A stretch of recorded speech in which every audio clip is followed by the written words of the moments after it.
atab qildirgan deyishadi. Bu qildirilish davomida 22 yil davom etgan. Afsuski bunday mo'jizani qurilishi sababchi bo'lgan ayol ko'rmay hayotdan o'tib ketgan. Menda juda katta taassurot uyg'otdi. Darajada deb o'ylamagandim. Faqat kitoblardagi. Faqatgina kitoblarda, Twitterga, internet tarmog'i orqali kuzatib borganman, ma'lumot olganman. Lekin ilohim bu yerga kelayotgan har bitta odam faqatgina ziyorat uchun kelishini xohlayman. Biz ozgina muammoligimiz, salomatlik tufayli keldik. Lekin juda ham go'zal. Ko'rinishidan, tashqi ko'rinishdan ko'ra o'zingiz ko'zingiz bilan ko'rganingiz boshqacha. Siz dadangizga jigaringizdan bergansiz? Ha, men do'naman. Otangizda? O'zingiz sog'lig'ingizda qanaqa o'zgarishda hozir? Buni o'zingizga sal qaratib oling. Hozir men 25-yil bo'lgan bo'lsam, 22 bo'lyapti. Hozirgi holat yaxshi. Hozirlar davolanadi 10 kun, uzoq 10 kundan keyin yana qayta boshlanadi. Hozir unaqa yo'q. Laboratoriydan keyin o'zgarish yaxshi tomon kelyapti. Ko'z tegmasa iloyim. Ham sog'liqni tikladingiz, ham sayohat. Aynan sizlarning betobliginglar to'g'risida menimcha Mahfiddan ko'ra ko'proq ma'lumotga ega odam bo'lmasa kerak, to'g'rimi? Ular qanday holatda keldilar, hozir holatlari qanaqa?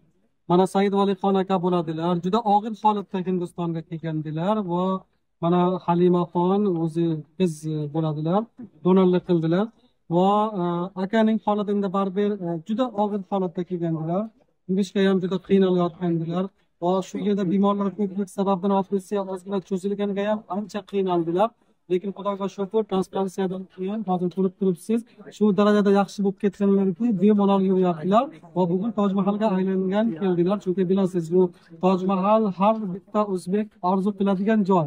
Chunki bu 7 ta mo'jizalardan biri va ayniqsa Zokiruddin Muhammad Boburning nevarasi Shohjahon bu Toj Mahalni qildirgan uchun hamma o'zbeklarda hayotda bir marotaba Toj Mahalni qurish orzu bo'ladi va bular shu endi lecheniyaga kelgan shu bahona bilan mana bu qurish nasib qildi. Men juda ham bular uchun xursandman. Juda og'ir holatda edilar.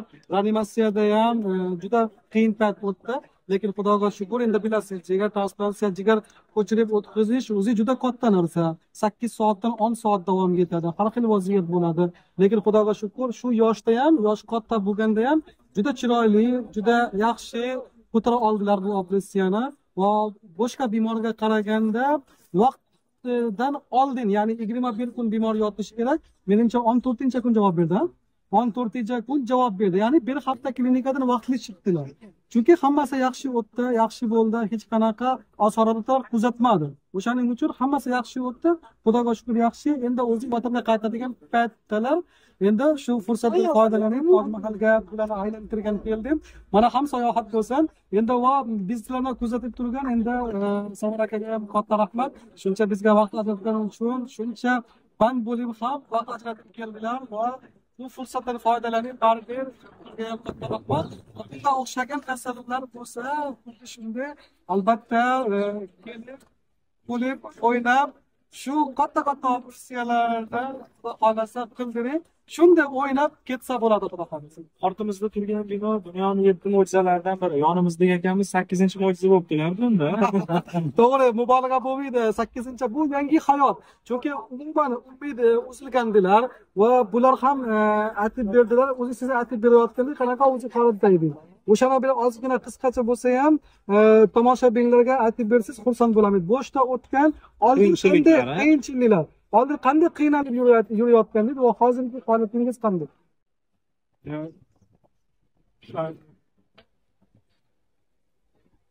Mazan qochdi. Juma kunida, jumadan keyin mazan qochishimiz.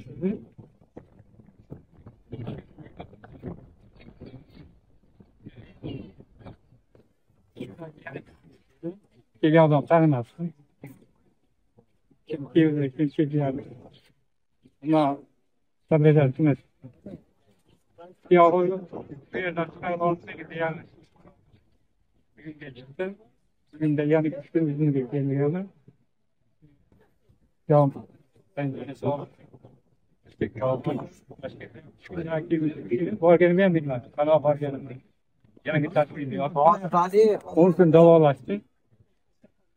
Shunga keldim, yana javob berishdi. Yana olib 10 kun yurganda yana qayta boshlandi. Yana tom ketdik.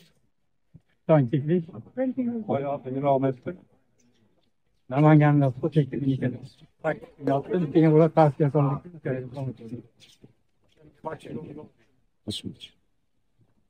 Kelganingizda afsusdamas. Yo'q.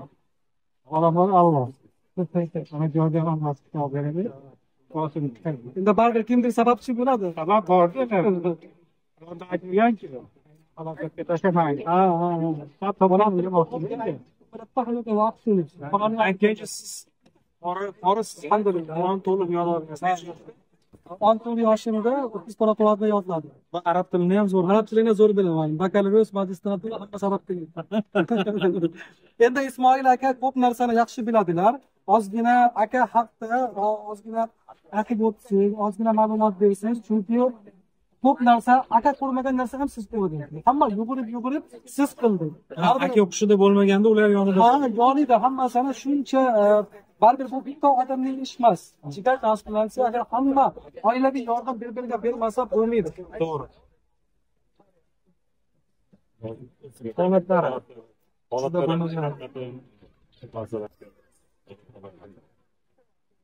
Toshkentda davolatda o'zimiz Namanganda. Ko'pchilik qayerdagi davosi bor ekan, shu o'rnida davolash. Xudoga shukr, Allohdan sababchi. Operatsiya jarayoni ketayotganda qanaqa o'tirdingiz tashqarida? Albatta operatsiya boshlangandan keyin, men operatsiyamizdan keyin hamada 6-8 soatgacha biz 5 soat bo'lmasa operatsiya tugagan. Soatga qarab 5 soat bo'ldi, chiqsam doktorga hech operatsiya qilgan. 1 soat bo'lib tugagan ekan. Sen 1 soatga operatsiya chiqgan. Qizlar afalima operatsiyaning ustida chiqyapti, kulib menga qo'lni ko'tarib nafas chiqyapti. Yaxshi. Lekin donorlar odatda uyquda chiqadi. Bu uyg'onib tirjayib kulib chiqadi. Yaratgan yengillik bergan. Masalan, Halimaxon ham o'zi transplantatsiya bo'lgandan keyin transplantatsiyaga o'zi reanimatsiyaga ko'chirib beradi. Reanimatsiyaga ko'chirib bergan paytda mana qo'lib turib chiqdilar. Bu o'zi hammaga emas. Chunki bu judayam xohlayotganni odamning hayotini saqlashga sababchi bo'lish judayam ishtiyoq judayam kuchli edi. O'shaning uchun endi odam oldindan qanaqadir ijobiy bo'lsa, natija ham ijobiy bo'ladi. Shu narsa men bularda ko'rdim. Halimaxon vaqtli reanimatsiyadan ham oldin chiqdi. Klinikadan ham o'zi donorni 10 kunda javob beradi va Halimaxon 7-kun klinikadan chiqdi. Ya'ni 3 kun oldin chiqdi. Hammasi yaxshi. Men qachonki kirsam, hech qanaqa og'riq bo'lmayaptimi, hech nima bezovta yo'q, men soppa-sog'man, hech qanaqa muammo yo'q, hammasi joyida. Juda ham xursand, ular bilan gapirib turdilar. Bu men o'ylayman, bu ko'pchilikga qo'moq beradi deb o'ylayman. Bu hammaga emas. Kimning hayotini saqlashga sababchi bo'lganlar endi jigar o'zini jigarni hayotda saqlashga jigarni berib mana sababchi bo'ldi. Juda katta narsa bu. Rahmat sizlarga ham. Yoshingiz nechida? 40. Issiqlaringizlar bor.